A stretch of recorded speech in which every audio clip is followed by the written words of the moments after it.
Getting in the truck, starting the engine, and driving out of the house was easier than I thought. I was leaving the house I had called home for the past 9 years with Connie. We had bought it before we were married and moved in after our honeymoon. Somehow I felt like it was going to be harder to move on, as they say. 10 minutes later, I pulled onto the freeway heading north. I was on the I-45 freeway, heading toward Dallas. There I was to turn onto I-35 toward OKC, then onto Kansas City, before turning north again. My destination was Minneapolis. I arranged for a transfer, much to the dismay of my supervisor. He warned me that it was cold there in the winter and I would have to shovel snow. I laughed and said I was used to the cold. He looked at me and shrugged. I was clearing the town when I started thinking about what led up to this. It all started a little over a year ago. A close friend of Connie's came into my office during a layoff. She said her car was in the shop and she needed a ride home. Truth be told, I never really felt much need for this woman. I thought she was too demanding of herself. In other words, she was a total bitch. But I tolerated her because she had been my wife's best friend since elementary school. When we went to her house, she invited me to come upstairs. I said no thanks. I had to get home.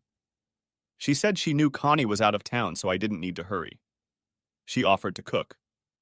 I knew something was wrong here because she hates to cook. Soon she showed me more than I needed to see. I told her it was time for her to go out. She pouted and said I didn't know what I was missing. I just looked at her. Then she asked, "Who would know?" I replied, "I would know." At this, she gave up and smiled. Can't blame a girl for trying. She got out of the car and I drove away without looking back. I probably should have realized by now that it wasn't over, but silly old me didn't think about it. That's where my journey began. I summed it up. I had just turned 34 years old. My height was 6 feet. Actually, I was a little shorter still, but I still said 6 feet. My weight was approaching 200 pounds, and I could lose about 10 or so. My hair is short but brown, as are my eyes. I guess I don't look too bad, and I always thought I was lucky to have Connie. She was a real knockout. She was just a beauty. She was still beautiful, but I felt so detached. She was more like a stranger or a TV character that I had gotten to know so well over the years. So I left her behind. Only physically, because I wasn't done mourning my lost love. I always thought we would grow old together and die in each other's arms. But that wasn't meant to happen. But since a big part of me had died, it didn't seem as much of a loss as it could have been. There was nothing left to do but drive, and I let my mind reconstruct the events, thinking that maybe I could have done things differently. It had been 6 months since that April day when I had given Anne a ride home. Connie came home as angry as I had ever seen her. I asked her what the problem was, but she only threw me a glance. Without saying a word, she walked to the bedroom and slammed the door shut. It was a little unusual, but not out of the norm. Connie did have a temper, but on all other occasions, she unleashed her anger on me without hesitation. She didn't leave the bedroom for over an hour. When I went in to check on her, she was sitting at the dressing table in her nightgown, brushing her hair. When she saw me in her reflection, she demanded that I leave. Not wanting to stay where I wasn't expected, I took the next day's clothes and left. I slept in the spare bedroom, half expecting Connie to come after me. That would be an ambiguous blessing. If she came, it would only be to express her displeasure. I went to work without getting a word from her. I called her twice, but she didn't answer. I knew she had caller ID and felt that when she saw my number, she sent it to voicemail. That was fine, but she had to know I was calling. I caught her at home that evening, but I wasn't shocked. When she wasn't home by 9 o'clock, I called her cell phone. I left a message and began to get a little angry myself. At 11 o'clock, I was trying to get to sleep when the phone rang. It was Connie. She was drunk. I could tell by the way she spoke. In a few short sentences, she informed me that she wasn't coming in that evening. She'd had a little too much to drink and was at a friend's house. This alarmed me, but she hung up before I could say anything. I got up and waited for a while, wondering what to do. At midnight, I called her on the phone, but it went straight to voicemail. I wasn't just angry, I was frustrated, but there was nothing I could do about it. The next day at the office, I'm sure everyone knew my mood. That night, I went in for a drink. I was going to be late too.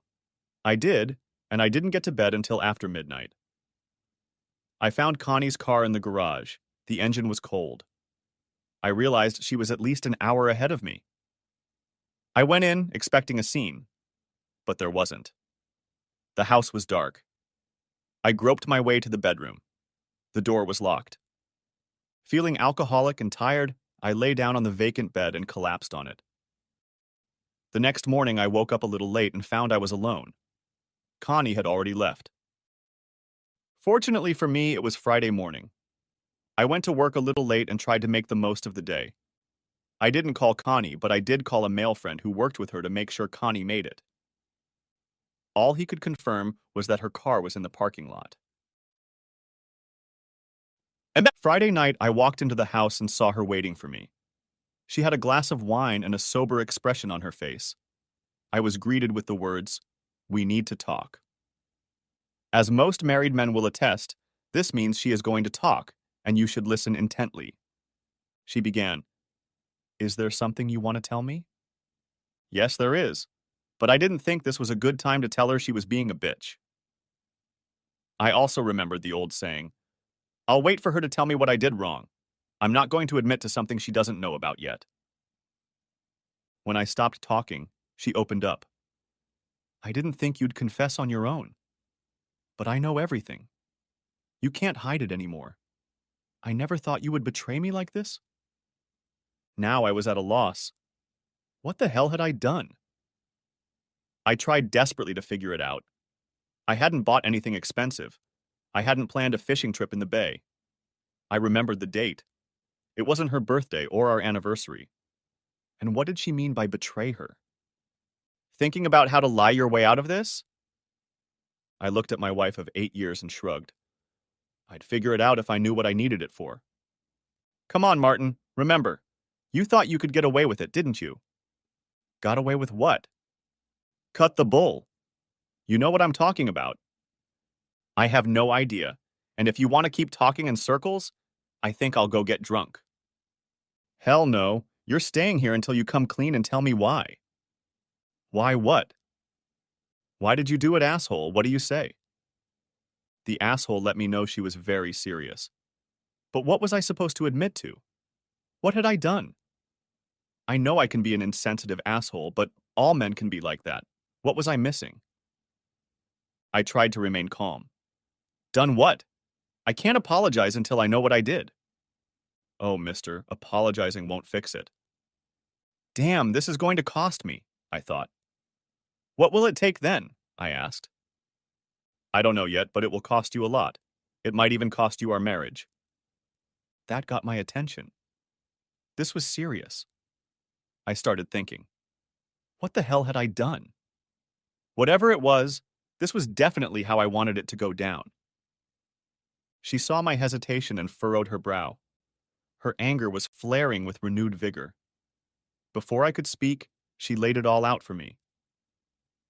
"You thought you could entertain my best friend and get away with it. Anne is too close a friend to allow yourself to do that. She told me everything. I know what you've been doing, and I wonder how many others there are out there that I don't know about." I just stared across the table at her like she was crazy. That only enraged her even more. "You asshole. You gave Anne a ride home and wanted to, as you put it, pay. You followed her to the door and stormed out after her. She didn't really want it, but she thought it was better than ruining me." I was at a loss for words. I remembered giving Anne a ride home, but even after her suggestion, I let it pass. Heck, I'd forgotten all about the tramp. As you can guess, the rest of the weekend went to pieces. There was yelling, threats, tears, and name-calling. I was guilty of only some of the name-calling, but still continued my part of the battle. For 3 months, we slept in separate beds. I was at my wit's end and was looking for a divorce lawyer. A buddy had used his services in his divorce. The lawyer's name was Jerry Lewis, but believe me, He was no comedian. His wife ripped him off in the divorce, and he used every opportunity to get back at the female gender. I was about to suggest it when Connie came to me one night and told me it was time to make things right. Our marriage was too important to the two of us to continue living the way we were living. She called a truce and suggested we split the master again. I felt a little better, but the damage had already been done. After that, nothing was ever the same again. It wasn't peace, but rather a truce. We both felt it. And then one night, it happened. It was Friday night, and Connie hadn't come home. I got a call at midnight saying she was spending the night out of the house. I didn't argue and accepted it. That was the second blow. Connie didn't get home until noon. She was wearing shorts, a blouse, and sandals. She had a gym bag in her hand. She looked happy, as if nothing had happened and everything was normal. She went to the bathroom and took a shower. Closing the door, I checked the bag. Inside was an evening gown, heeled shoes, makeup, and underwear were in the plastic bag that held her work clothes from Friday. I wondered what that meant. I started imagining all sorts of things. And I do mean all sorts of things. Not just bad things, but that maybe there was a company party and she went to it. She didn't just invite me. She had her hang-ups, but I still loved her in spite of it all. When she walked into the kitchen, she smiled. "Thanks for helping me unpack." I took that as a sign that she wanted to tell me what happened. So I asked. Connie blushed and tried to look humble. "Well, to be completely honest, I had a date." "A date," shouted I. "Yes, a date, and I'm not going to lie about it like you did." "What the hell are you talking about?" "It's honest," she replied. "Fair?" "Yeah, you entertained Anne, so I got my turn." "Woman, let me tell you that Connie never liked being called that." "I told you there was nothing going on with Anne. I don't know why you don't believe me." "Keep lying, but I won't believe you. I had a great date. Dinner, dancing. You know you haven't taken me to a dance in a while, but where was I?" "Yeah, after the dance, we went back to his place. He was a real gentleman." "A gentleman?" "Yes. He was gentle and took his time." "I don't want to hear it." I said it, still sitting at the table. I just wanted her to be quiet. Connie knew she had found my button. "Yes, he was a wonderful lover. He took care of me in every way. He could have given you some advice." "I don't want to hear it," I exclaimed. "Why not? You don't want to know that another man can give me pleasure better than you?" "I just don't want to."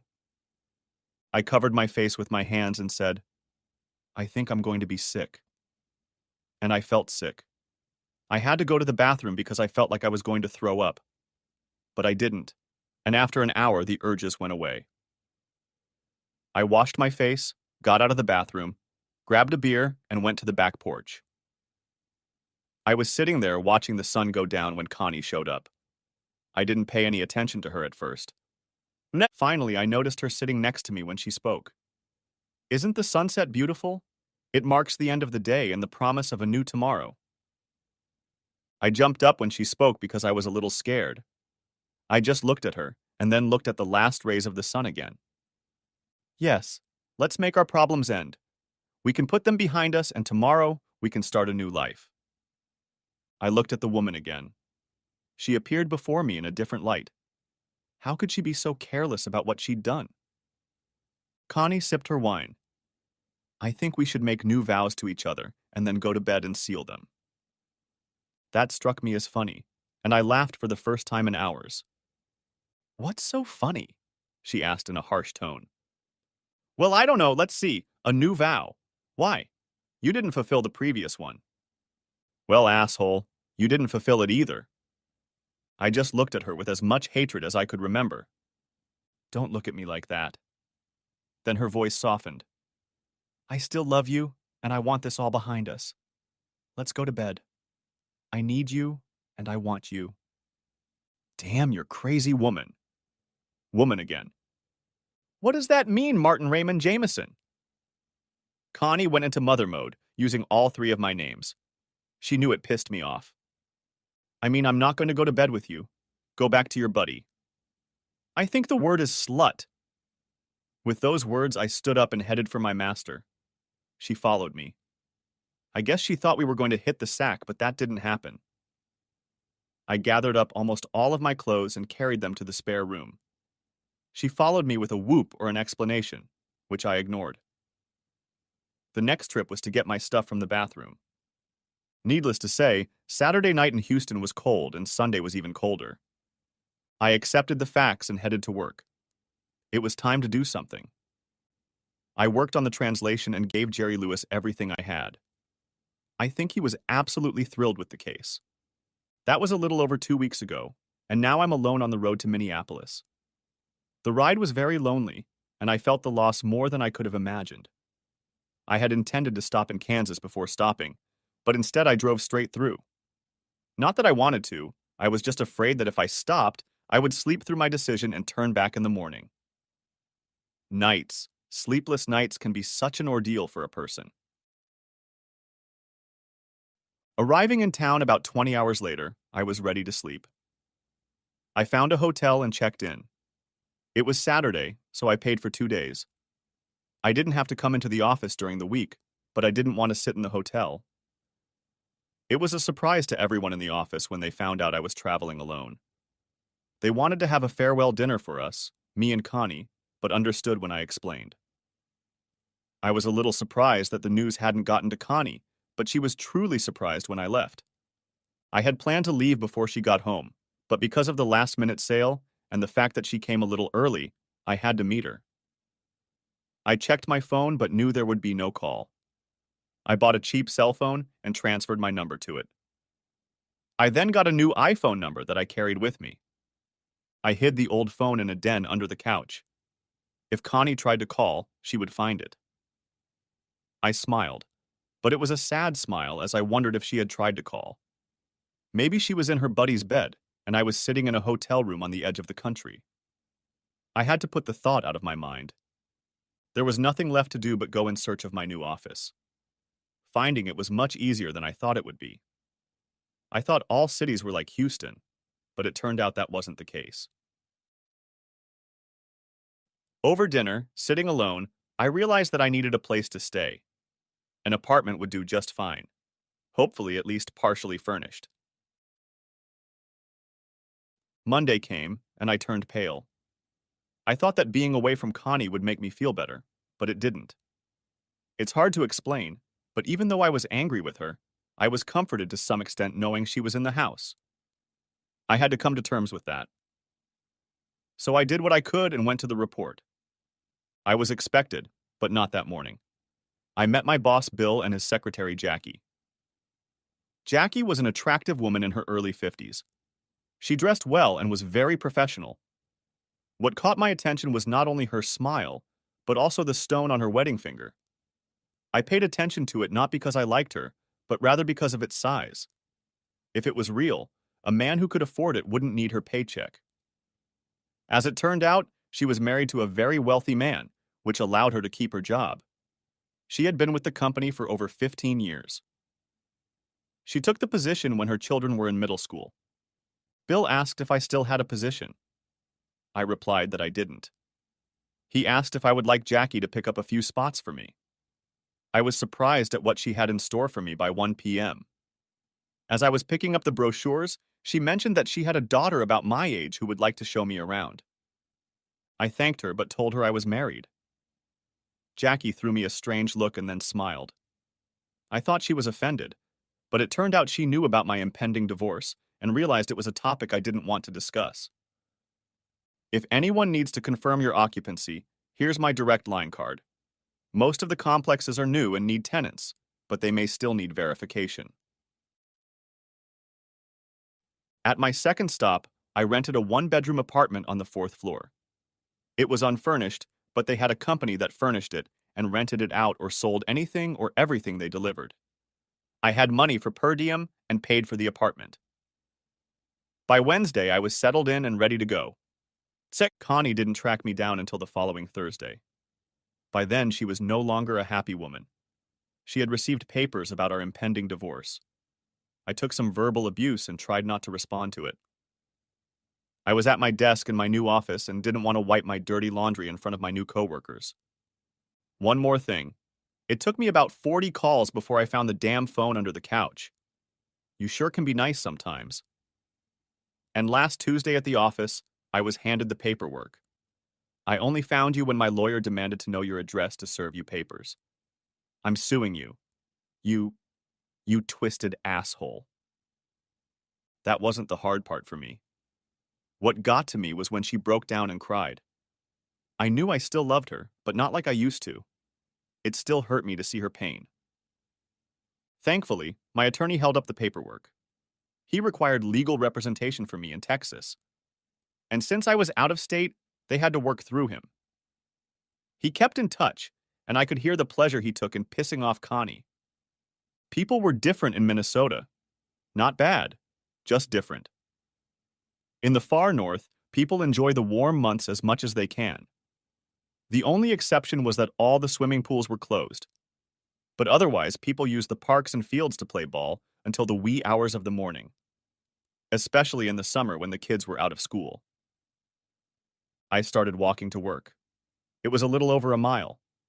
The first day I regretted my decision, not even halfway there.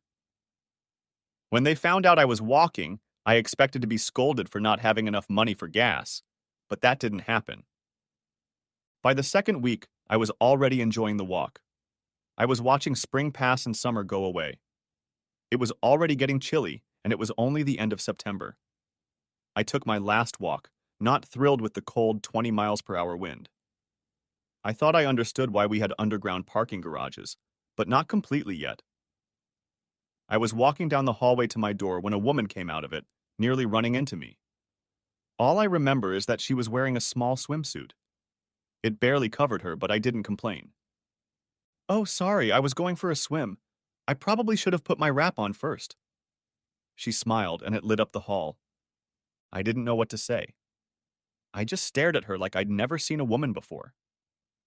"Will I see you there?" she asked. I wasn't planning on it, I tried to smile. "Maybe next time." Then she walked away. I must have looked like a fool. I just stood there and watched. She never put her handkerchief on, just slung it over her shoulder. When she turned the corner, I headed for my door. And then I felt stupid. I thought of her as I unlocked the door. I had just gotten inside when the phone rang. I was on a call, so I grabbed the receiver. "I bet it's a surprise," came Connie's voice. "Yeah, I guess it is." "How's it going?" I asked, unable to think of anything better to say. "Do you really care?" The question sounded without sarcasm, and it hit a nerve. "Yeah, in a way." "I'm not doing well. I miss you and I want you back. I just got your number. It took me so long to track you down. I love Martin and I'm sorry, but can't we work things out? I'll make it right. I promise." I could hear her crying softly. "Let me think about it. I just don't know. A lot of water has gone under the bridge." "Not as much water as our marriage." I was caught. All I could do was promise to think about it and call her back. She still had our old number and cell phone, so I knew them by heart. We talked and laughed some more. It was nice in a way, but it was also painful at the same time. It reminded me of what I had lost. I hung up, promising to call her within a week. For the next few days, I agonized, and most in the office noticed it. Finally, on the sixth day, I called. It was hard, but I told Connie that we'd better get a divorce. She took it better than I thought she would. That Wednesday, I was relieved when I hung up the phone. It was over. On Friday, I drove home. As I stepped out of the elevator from around the corner and headed for my door, I saw Connie sitting on her suitcase near my door. She didn't look happy. I walked over to her. It was over 100 feet, but I wished it was a mile. When she saw me, her face lit up. "What are you doing here?" I asked, but not with anger. "I just had to come. I still love you and I think you still love me. I just couldn't let it go without one last try." I looked around. "Let's go inside." "I don't mind. I think we need some privacy." Saying that, she looked down the hallway. I followed her gaze but saw nothing. Inside, she tried to kiss me, but it didn't feel right. She was a little offended. What's the matter? Do I have bad breath? No, it's kind of wrong. Does it feel okay with that redheaded bitch? I just stared at her. I was stunned because I had no idea what she was talking about. With who? Oh, Hall's monitor. I wrinkled my face. Hall monitor? Don't play dumb with me. That long-legged troll who came to ask why I'm sitting in front of your door. No, she said. Why you're sitting at Martin's door? If you don't know her, how did she know your name? I still didn't understand who she was talking about, but I went to the door. I opened it and called out to her. See? My name is right here on the door. Well, she knew you anyway. And when I told her I was your wife, well, you could see it in her face. You won't get that again. I was in no way, I said, raising my voice. If you don't know who she is, how do you know you weren't sleeping with her, Mr. Jameson? I didn't answer. The night did not go well. She slept in my bed, I slept on the couch. We talked and argued and fought all the next morning. I'm sure everyone in the hall or in the apartment to my left knew about the fight, but probably not all the words. Finally, on Saturday afternoon, I sat Connie down at the table. We both calmed down a bit. She apologized to me, and I had to explain. Connie, I have forgiven you. I did a while ago. If you forgave me, why didn't you come home? That's right, I can forgive, but the damage is done. Let me explain. You took my most cherished possession and broke it. Whether in anger or accidentally, it doesn't matter, but the treasure is broken. I can forgive you even for a willful act, because I know it was anger, not revenge. She smiled and fell silent. I raised my hand and continued. As I said, my treasure was broken, better said, shattered. Then you tired to glue it back together. It was possible and it could fulfill its purpose, but every time I saw it, I was reminded that it was broken and would never be the same. So you haven't forgiven. Connie began to cry. It was painful. I hugged her and told her that yes, I had forgiven, but the damage had been done and it could never be undone. What we had was special, but when this came between us, that feeling was gone. I care about you a lot, but it's better for us to part ways. I don't want to relive this grief every day. Connie fought back tears. I understand. When his touch and everything else just wasn't like you, Martin. And when I was with him, it wasn't the same. Now it wasn't about what she said, but how. I knew she had done more than just hold old Roger's hand. It hurt, and I wished I'd never heard the name. Martin, I went outside with every intention, but I couldn't. I thought of you, and it wasn't that. Then you know what I mean? I asked, not wanting to go any further on the subject. Yes, but believe me, I'm telling you the truth. Nothing happened. Connie burst out before she started crying again. I hugged her with a broken heart. I felt all the pain again. At that moment, the truth didn't matter. It was over and done. The damage had been done. Deep down, I knew she had slept with Roger. But I wasn't angry, I was hurt. Saturday night, I took Connie to the airport and walked her through security. Then I headed home. I felt tired, drained, and empty. I walked down the hallway to my door. It seemed to be the same 100 miles I had wished for on Friday afternoon. I was only 3 steps from the door when she walked out. It startled me. I stopped in place and looked at her. It was the same woman I had seen in the bathing suit. I looked her over from head to toe. For the first time, I noticed she had a head of red hair. Do I really look that bad? She smiled. I'm sorry. I just got lost in my thoughts. You startled me, and I had to remember where I was. You look like you need a friend. Come in and sit down for a minute. I don't think you need to be alone. I looked at her, then at the door. I saw her name, Katie Taylor. How many times had I walked past her door but never read it? not even after seeing her in her swimsuit. I followed her into her apartment, mostly because I didn't want Connie's ghost haunting mine. Katie's apartment was warm, not just from the temperature, but from the mood I could feel. Within minutes, we were already sipping wine. I looked into the beautiful green eyes and asked, "Are you the hall monitor?" She smiled and replied, "Guilty." The wine had an effect on me. "You may not know this, but Connie called you a bitch."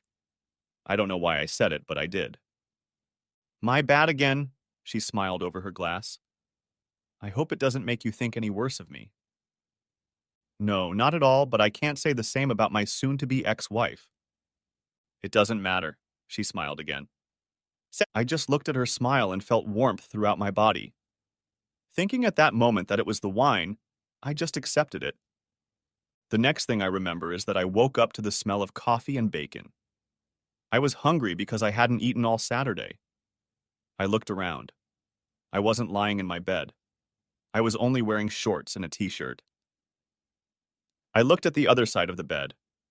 It was untouched. My pants and t-shirt were lying at the foot of the bed. It took a moment to guess where it was. It was Katie's bedroom. At that moment, she entered the room. She looked bleary-eyed, bushy-tailed, and still had the same gorgeous smile. As I warmed up again, I realized it wasn't the wine I had felt the night before. "It's a good thing you're awake. If the coffee and bacon hadn't gotten you up, I would have called an ambulance." "Where did you sleep?" I asked, confused. "On the couch." A smile still filled the room.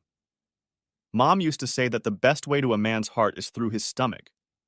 I've always held a different opinion, but since you got up to eat, I'll have to revise my opinion. The bathroom's that way. You'll be safe there while I make breakfast. I hope the bacon, eggs, and toast will do." At the table, we talked. Kathy was easy to talk to and be around. The day went well, and I felt better. When evening came, I went to my house to change and take her out to dinner. On my voicemail, I found a dozen calls from Connie. I ignored them. On Tuesday, I got a call from my lawyer. According to him, Connie had decided to play hardball. I told him of my certainty that she had met a man named Roger. This didn't surprise him in the least. "Roger Smith?" he asked. I only knew Roger. Jerry told me that they had reviewed Connie's phone records for the past 6 months and had found numerous calls to a number traced to Roger Smith. This man was Ann Barton's direct supervisor. He told me not to worry. Believing that her lawyer's tactics would bring me to my senses, Connie stopped the calls. I was glad for that, and happy to be miles away from her. It wasn't until a month later that I found out what had happened. My attorney, Mr. Jerry Lewis, railed against them. He took statements from Connie and Ann. I was to be questioned the following week. Under oath at the deposition, Connie stated that she had not committed adultery, and it was all a story to make me think she had. Ann testified that I had intimacy with her. My attorney did not challenge the testimony of either of these women. It was at this point that he pulled out his laptop and turned on a video clip. I had the good sense to use my iPhone to record a vivid description of Connie's date. Jerry asked her. After the video clip was played and a copy provided to the board, Jerry asked for one more person to be invited. He wanted Roger Smith. Connie's attorney objected, but photos were taken of Connie and Roger at 3 different restaurants. And when it was established who Roger Smith was, the situation became interesting. Lewis asked how come Connie was still close friends with the woman who slept with her husband. And why was she meeting this woman's boss at restaurants in the evenings and calling him? He also hinted that he had pictures of Smith with other women. In doing so, he said he was looking directly at Ann Burton. Trump was the fact that Jerry had already talked to Roger Smith and explained the situation to him. He was faced with the choice of being subpoenaed or helping to convince Connie to settle for less than I was offering. Both women realized that if he was subpoenaed, it could lead to a divorce. If that happened, he promised to place the blame on himself. And he was willing to lie and say it was all Ann's idea to destroy the marriage. And it was Ann who was setting up the dates between him and Connie for the entertainment afterward. After an hour of counseling, Connie agreed to my lawyer's terms. And to add salt to the wound, Jerry made Connie pay his fees. A discussion ensued as to how the other two would pay their share. I have to admit, I was impressed with my lawyer and felt rewarded. That same day, Jerry had her sign the agreement. He said he would give it to me to review. If it was approved, he would formalize it and file the order with the judge. It would take about a week at best, 2 weeks at best. But he didn't wait at all. I got the paperwork by 10 a.m. the next morning. I waited at the FedEx. I trusted him, so I just checked and sent them back. He got them by 4 p.m. By 6 p.m. I was divorced. I waited in the office and got his fax. I would receive the official decree a week later by registered mail. The divorce was finalized on Wednesday, and I wanted to have a little celebration on Thursday night. I figured who better to do it with than Kathy. We were at my house and were just about to leave when the phone rang. I was in the bathroom, so I called Katie in case it was for work. When I came out, I heard part of Kathy's conversation. "Who am I? I thought you remembered me. I'm the hall controller." Silence ensued. I couldn't make out the words, but I realized there was shouting on the other end.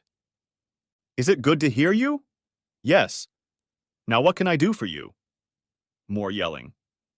I just stared, trying to figure out what was going on. "Well, I'll get him if you want. Wait, he's just coming out of the shower." A short pause. "Martin, you could at least wrap yourself in a towel. You're embarrassing me."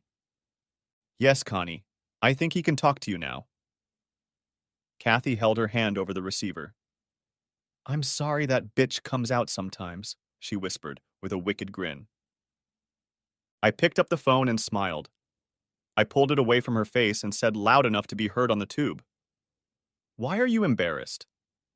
Then I said, "Hello?" Connie unleashed a barrage of obscenities at me. I held the phone away from my ear. Kathy stroked one index finger with the other, whispering, "Shame on you," while trying not to laugh. Connie had told me we were still married, but she had changed her mind. She would come up to me and let me know she still loved me. She commented on Redhead with a snide remark about her being a homewrecker. When I blurted out and explained that we were divorced, she didn't believe me. I told her to check, but as far as I was concerned, it was over between us. She repeated her threat to come over. I finally said goodbye and she was still screaming. It felt pretty damn good, at least for a minute. But then it hit me even harder. Katie seemed to have figured it out. We went to dinner and then went back to her house. She said it would be better if I moved to another apartment. She offered to take care of it the next morning while I worked. I found out that she was working as an assistant property manager to keep the rent down. So the next day I ended up in the apartment next door to hers. We shared a balcony, but she said I was safe. There was a 30-inch metal railing separating the two areas. The next day in the afternoon, I got a call on my cell phone. Connie was standing in the tent in front of my old door. The manager, knowing the situation, showed her the empty apartment and swore he didn't know where she had moved to. I was later told that it wasn't a complete lie because Kathy hadn't changed her paperwork at that point. And Connie didn't budge and, saying she would wait for the hall monitor, parked her ass at Kathy's door. We had to call the manager, security, and the police to get her to leave. That night I slipped inside and headed upstairs. I knocked on Kathy's door to ask if I had been transferred. She gave me a new key and then handed me a basket of clean clothes. How embarrassing. She washed my clothes, underwear and all. See, now, I told her I didn't buy a washer and dryer because there was a laundry room in the basement. "Why buy when you can rent?" I joked. Kathy smiled. "I think it's better to own. You don't know what's been in the cars downstairs, and you won't find someone else's sock in your car," she countered. Somehow I don't think she was talking about the washing machine. But she offered to use hers anytime I needed it. I again offered to buy dinner, but she said we had gone out the night before. She cooked. Or rather, she cooked. We had salad and sandwiches. She made them very nice and delicious. Later that evening, we sat on the balcony and watched a light snow begin to fall. It turned into a storm that caused all the airplanes to ground. Connie was stuck at the airport for 36 hours. So far, Kathy and I haven't had intimacy. I had kissed her, but it was nothing more than that. I enjoyed her company and thought about her often. I was just afraid that I wasn't ready for a relationship yet. 3 weeks passed, and I invited Kathy to the company Christmas party. She was absolutely stunning. She was wearing a black sequin dress that fit her body. It came down to her ankles, but it was cut at the sides to reveal black shorts. She had heeled shoes on her feet, and her hair was swept up. Her makeup looked professional. She was wearing a diamond pennant and matching earrings. I just stared at her and whistled. "You're gorgeous. I hope I can keep you at the party." I had to explain that. I knew there would be several men at the party with much more charm and things to offer her. She smiled, took it as a compliment, and said, "You clean up well too." We arrived at the party. When she saw where I worked, she laughed. "I didn't know you worked at Tate Pressure Controls. My mom works here too. You know she keeps trying to set me up with the guy she works with. If she and I see her and she brings him over, I'll be really embarrassed." It dawned on me that we'd never discussed places of employment. "Where do you work?" "I work for Steelman." "They're one of our suppliers. It's a small world." "I work in the accounts payable department. It's not much fun, and my cubbyhole doesn't have a window." She laughed, and it warmed me up. And then I saw my boss. I directed Kathy toward him. "Hi, Bill. I want to introduce you to Kathy Taylor. Kathy, this is Bill Green, my boss, and I'm sorry I wasn't introduced to your wife." Bill smiled. "Kathy, what a surprise." "Hi, Bill. It's good to see you again." "Fran, how are the kids?" replied Kathy.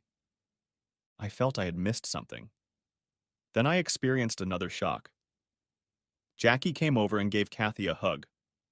I was introduced to Rick Taylor, Jackie's husband. They all seemed to know Kathy.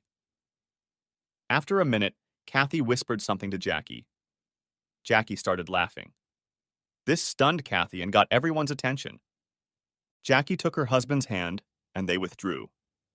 Within minutes, Bill and his wife were engaged to another couple.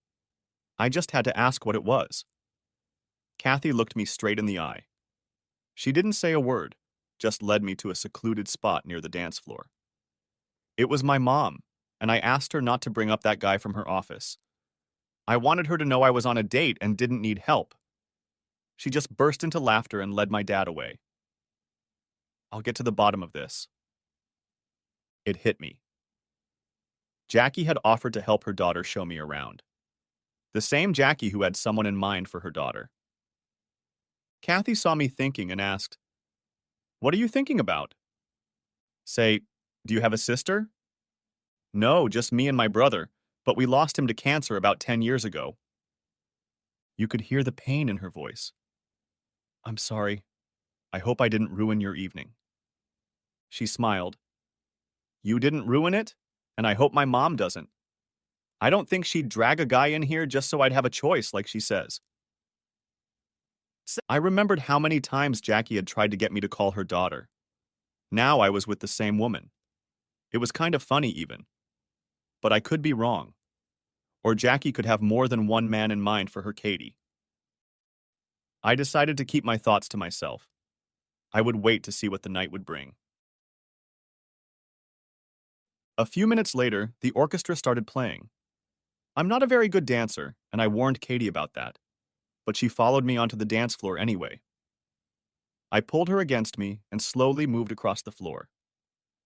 I don't know how good we looked, but it felt good for both of us. At dinner, we were seated with my boss and his wife. Also seated at the table were Jackie, Rick, and Mr. and Mrs. Chapman.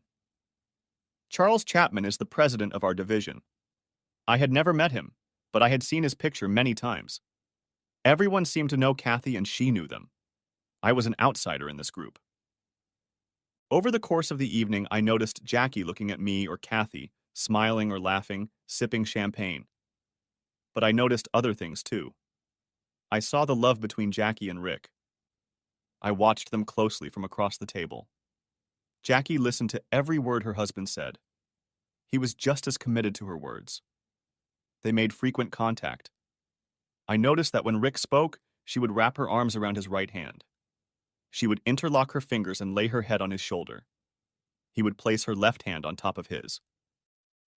As he did so, he unclasped his hand and exposed his ring finger and index finger, exposing his wedding ring.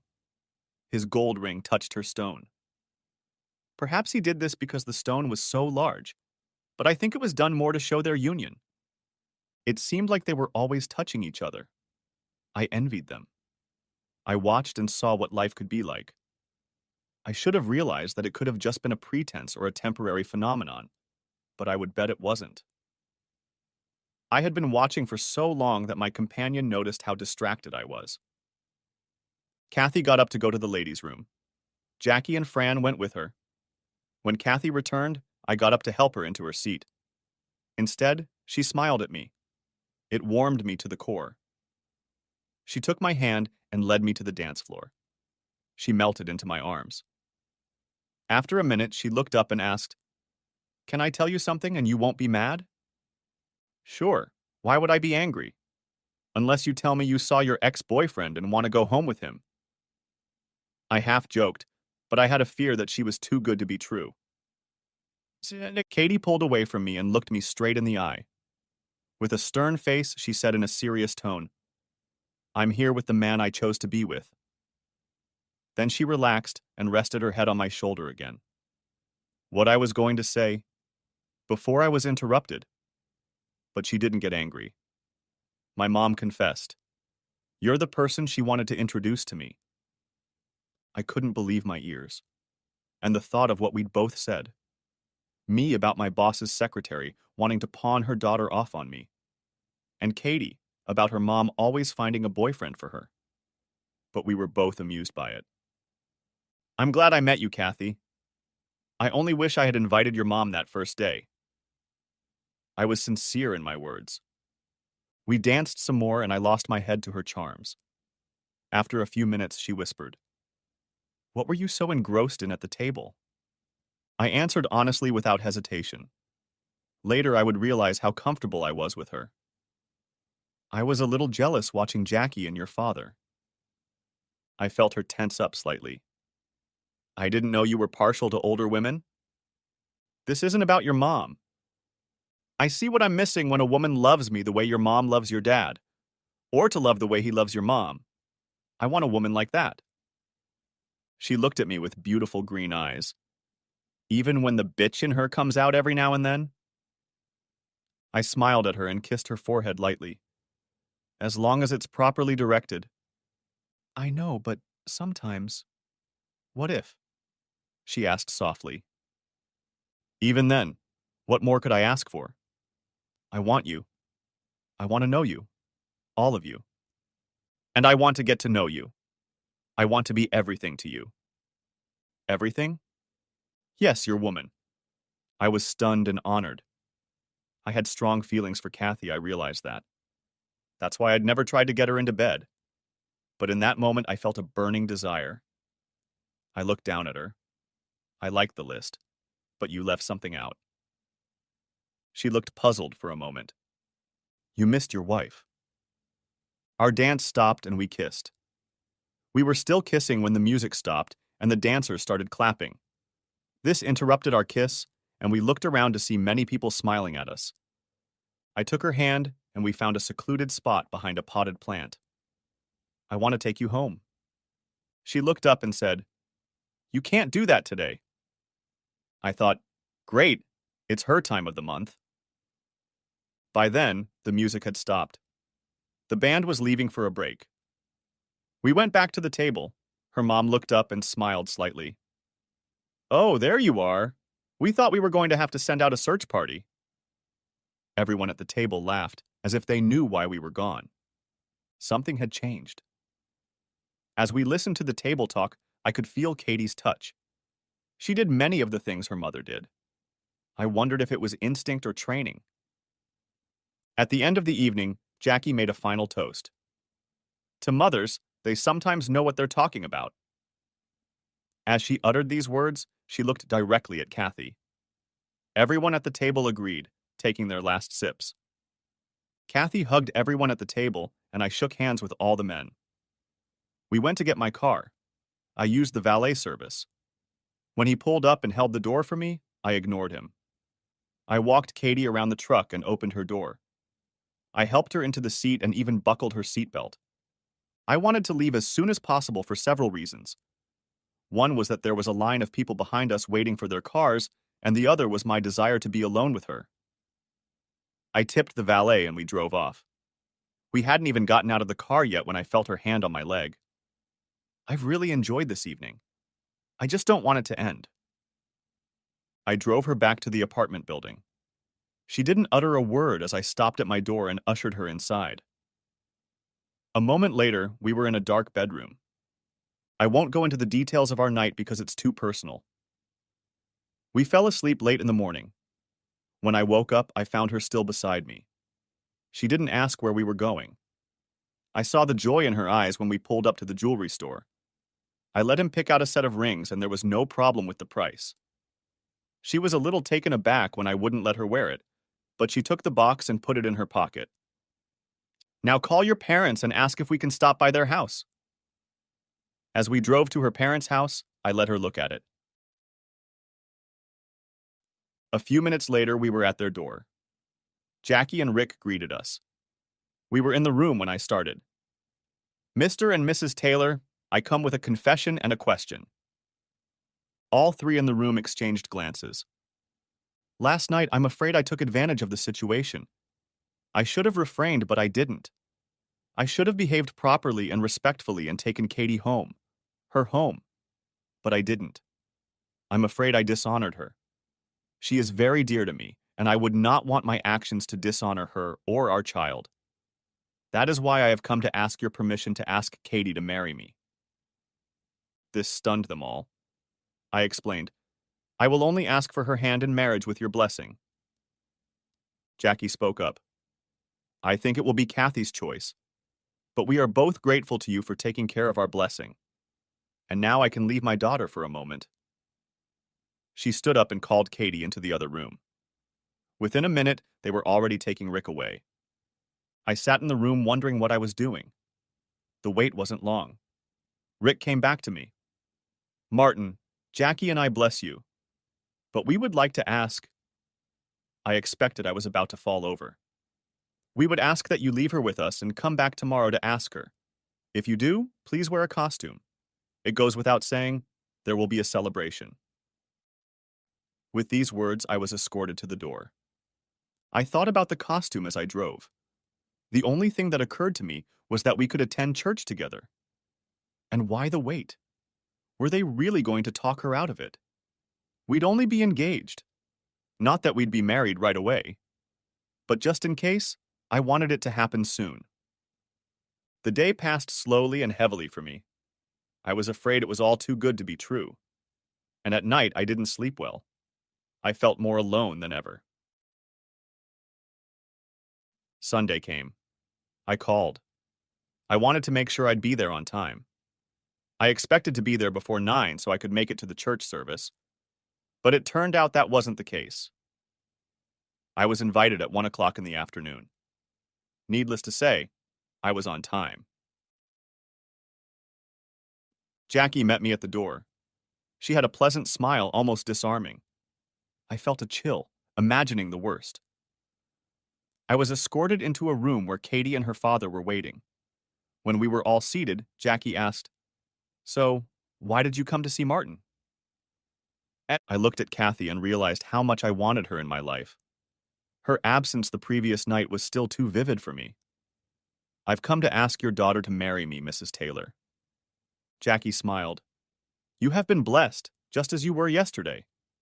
Would you like some privacy? As if on cue, the two left us. I walked over to the couch where Kathy was sitting. Her hands were resting on her lap. Her right hand covered her left. I sat down next to her. She turned around, shifting her legs, and let her knee touch mine. I looked into those beautiful green eyes and asked, Kathy Taylor, will you take me to be your husband? A ring box appeared in my hand and I opened it. There was a surprise waiting for me. All that was left was the engagement ring. When I looked back, I saw that Kathy was holding her left hand with the ring in place. She kissed me and whispered, "Yes, yes, yes. And please don't be mad when you let me look at it. I just had to wear it. And I'm glad I did because I was so lonely last night. I was afraid my mom would scare you away." When she finished the sentence, there were tears in her eyes. We hugged for a few minutes before Jackie stepped through the door. "Can we join you?" And when they returned and sat in the chairs across from us, Jackie smiled at her husband. He smiled back and held out his hand to her. With a twinkle in her eye, she started. I can see that the answer was yes. But I knew it would be. The only one who doubted it was Kathy. She thought I was too demanding. Having said that, she smiled at Rick. She wasn't the only one who thought I was too demanding sometimes, but he always let me get my way. Yes, and I want to thank you both for understanding. I will do everything I can to make your daughter happy. I'm sure you will. I knew you were right for each other when I first saw you, Martin. I tried to bring you two together, but without success.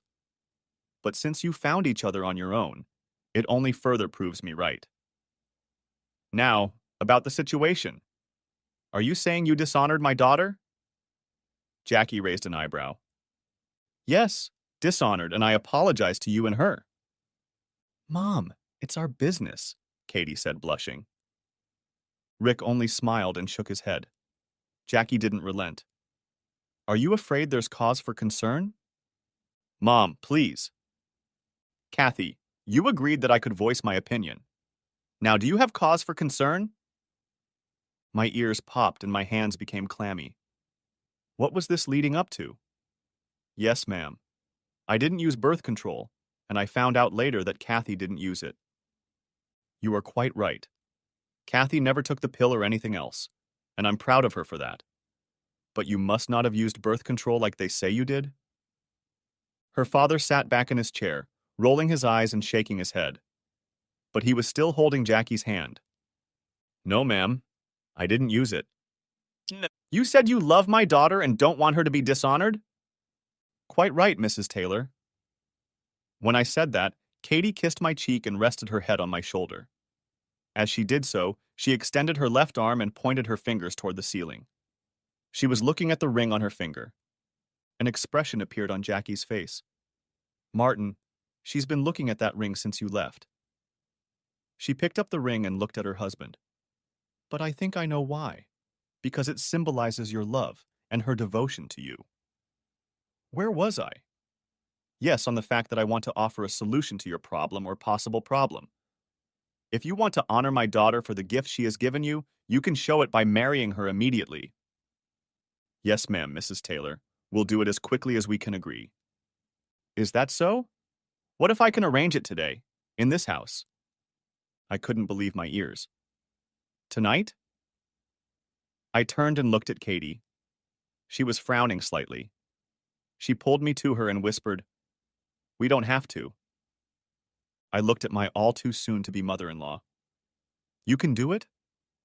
Yes, I can. But it will be your decision. I'm not demanding, just suggesting. I smiled. So we can sleep together tonight without any shame? Martin, you can sleep together either way and we won't be ashamed. Kathy, don't you want to take a chance tonight? After all, you might change your mind. I just wanted to give you some time. Martin, I am your woman with or without this ring. My heart belongs to you. I turned around. If it's not too much trouble for you, I would consider it an honor to be married this day. Jackie looked at her husband. She had a smile on her face that said she was very pleased. She made the call, and we waited. While we waited, my future mother-in-law explained. Today's wedding was my idea. I discussed it with Rick, then with Kathy. You see, I'm selfish. I want Katie by my side. She is my only daughter and my only child left. She left us and lived in California for 5 years. She just came back to us. She arrived about a month before you did, Martin. Like I said, I'm selfish. I want Katie to put down roots here with me. I want to see her happy and I want her to give me grandchildren. Martin will do his best for you. Kathy is 33 years old and... Mom, you're so... You don't have to tell everything. I am your mother, Jackie said as fact, and that gives me some privileges. Like I said, she's 33 years old, but with the right man, meaning you, Martin, she'll have time to give me some grandchildren. I should have about 10 now, but that hasn't happened. But then you didn't show up in her life until now. She waited, and I believe she acted wisely. A few minutes later, the preacher arrived, and in another less than an hour, Kathy became Mrs. Martin Raymond Jameson. Just as we were about to leave, my father-in-law stopped us. Jackie stood beside him, holding both hands on his arm. He handed me a package. It was a week's room at the Imperial Hotel downtown, and it was for a honeymoon suite. It's the least I can do since Jackie imposed on you two, he smiled. But he wasn't the least bit angry. We spent a week of total bliss in the suite. Jackie ordered all our meals and the staff would call and ask when we wanted them served. The first course was lobster and oysters. It had a card attached to it. I opened it. It was a greeting card with a note. "Just to keep you strong," it said. She signed it, and underneath she drew two beautiful eyes. Both had long lashes, but one was close set. She winked at us.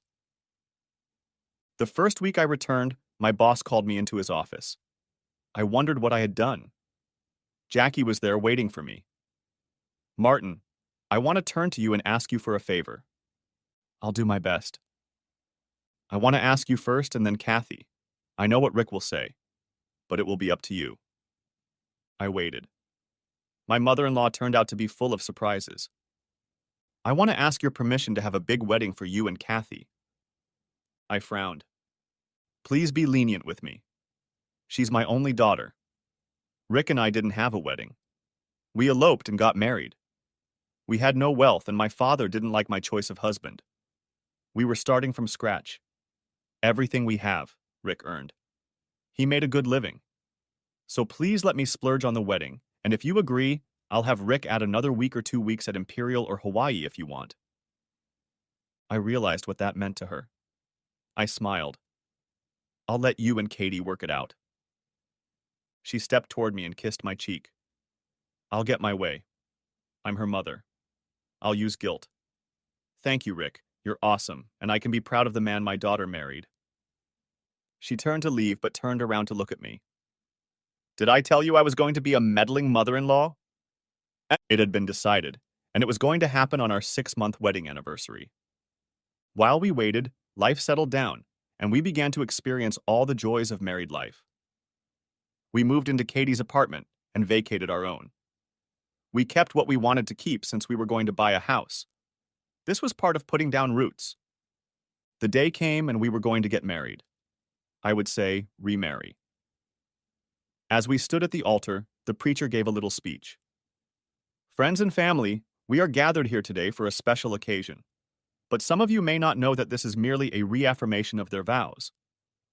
6 months ago, I had the honor of pronouncing Maren and Katie husband and wife. They wanted to be together and not dishonor their family. So now you know, let's get started."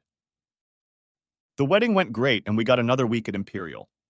I discovered that it cost my father-in-law a tidy sum, but not as much as Jackie spent on her wedding. But they were happy, and we were happy to oblige. After the celebration, we moved into our house. One evening, I walked into the house just as Kathy was answering the phone.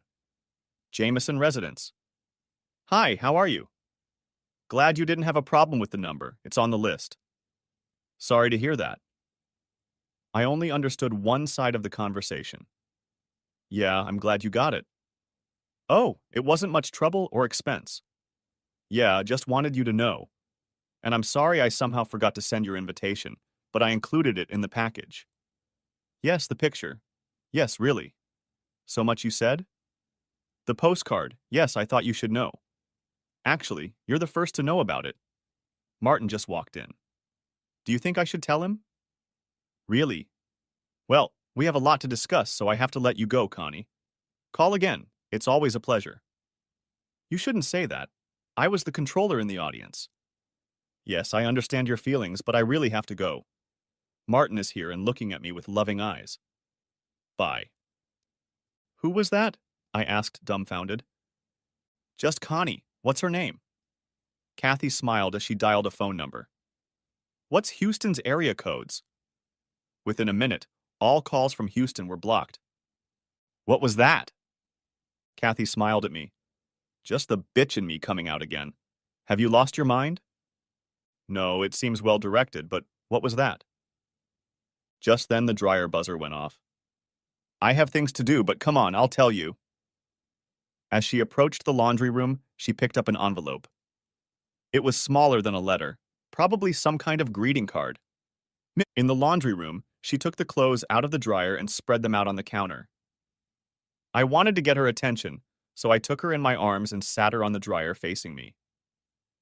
Now tell me what happened. I just felt terrible that we hadn't informed Connie about our wedding. So today I sent her a little package via FedEx. I didn't expect her to get it today, but it doesn't matter anymore. Go on, my love. The parcel contained a newspaper clipping about our wedding. Well, the ceremony. Mom really picked up on the words, didn't she? No roundabout way, I teased. I sent the remaining invitation with her name on the envelope, explaining that it just got lost in the mishmash. And I sent the picture of you and me at the altar. I hope there aren't any voodoo queens left in Houston. She'll pay them to turn me into a toad. I don't believe that. I also put one napkin of each color with our names on it. And last of all, I put a card. Like I said, I was planning on her getting it tomorrow. What's the card? Katie held out the card she'd brought with her to me. I opened it. It was an announcement of an upcoming birth. I read, I'm going to be a daddy. As I read, I learned that Jackie had bought the cards on the Saturday before our wedding. Sorry, I should have told you first. She just got ahead of you. I mean, she called before you got home. I didn't care. I wanted my wife. I made love to her there on the dryer. When we finished and took a breath, a thought occurred to me. You know, Connie will see the date of the ceremony and the arrival date and think we were supposed to be married? What do we care? We know different. But it won't make any difference. Besides, the truth doesn't matter to her. She's unhappy. And I have to help her through it. I just have to rub in her face what she's lost. Later that night, a thought occurred to me. Should I send a thank you card to Ann Baxter? The end. Thanks for watching. I hope you enjoyed it. So subscribe to my channel and watch the next video.